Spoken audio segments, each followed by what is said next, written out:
and welcome to your beautiful refurbished Morningside Library. I'm really delighted to be here today. Now, of course, it's been transformed during the last 9 months of closure into a beautiful, modern, bright, vibrant and accessible library service.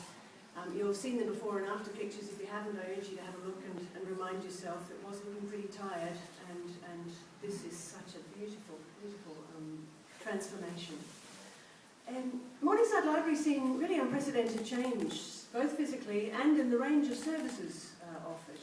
The library first opened in 1905 and has gone on to become the city's busiest community library, with over 175,000 visitors in the last year of opening.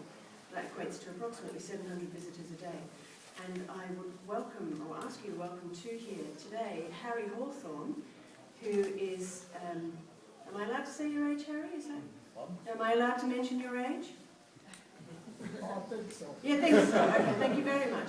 He has been using this library since 1934. He still reads a minimum of 3 books a week. He's 94, and we are delighted to welcome him here today. Thank you very much for coming.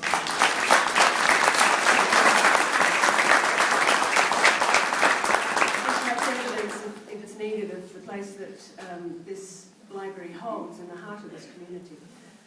The refurbishment plans began with the maintenance and repair works, and then were extended as the first floor flat directly above the library was vacated. So that opportunity to improve the service provision and facilities was seized, and community meeting space, much needed I believe in the Morningside area, alongside an exhibition space for local artists was created. So do pop up there, there's a lovely exhibition up there at the moment.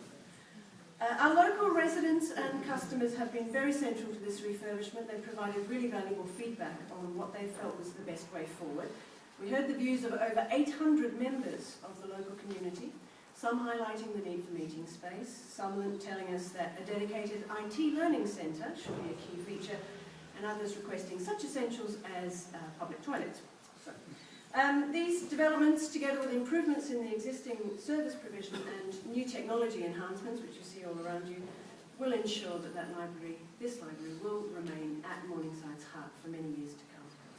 So the new features, of course, include a completely refurbished interior. You'll see new children and teenage library spaces, under 5s area, supportive services for parents, baby changing facilities and so on. Technological developments such as the quick serve machines, where customers can choose to borrow and return their books themselves. And that of course means that staff are freed up to interact directly with everyone.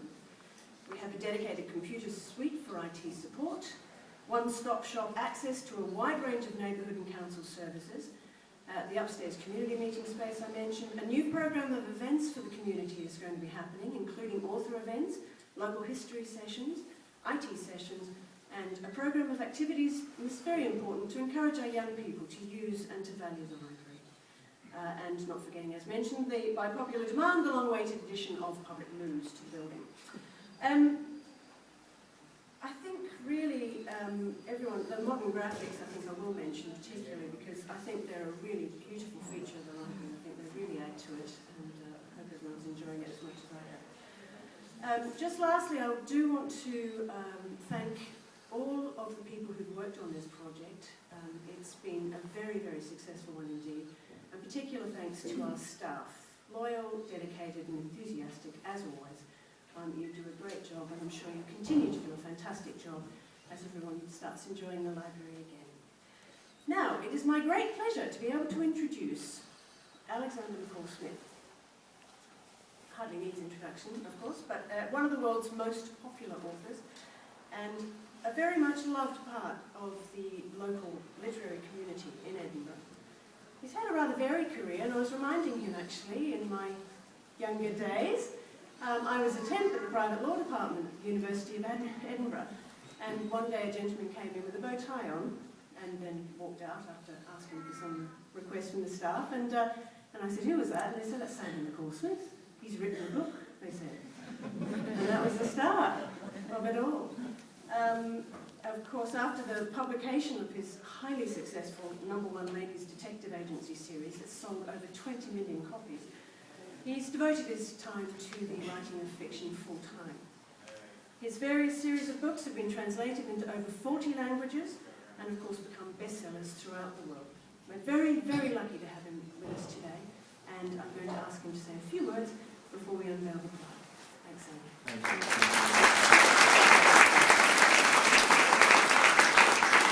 Ladies and gentlemen, I'm going to be very brief because there's the important business that Councillor Brock will do of unveiling the plaque. I'd just like to say how delighted I am that this scheme has come to fruition, and to say how much I appreciate the library services that this city has. And I'd like to congratulate the people from the council and the library staff who in the face of all the usual difficulties of funding and competing claims on resources, manage nonetheless to produce such a wonderful service, which is a complete gem. And I'm most grateful. Over the years, I've had a long involvement with the library services, and I've seen just what they do. And there's something very special about libraries. They're not only providing entertainment for people and education, they're actually changing people's lives, because out of every 100 young people who walk into a library, there may be a few for whom that experience is going to be really, really important in terms of directing or deciding the direction of their lives. So this is sacred, wonderful work that has been done, and we're so grateful to the staff for all their efforts in doing it. But on the subject of gratitude,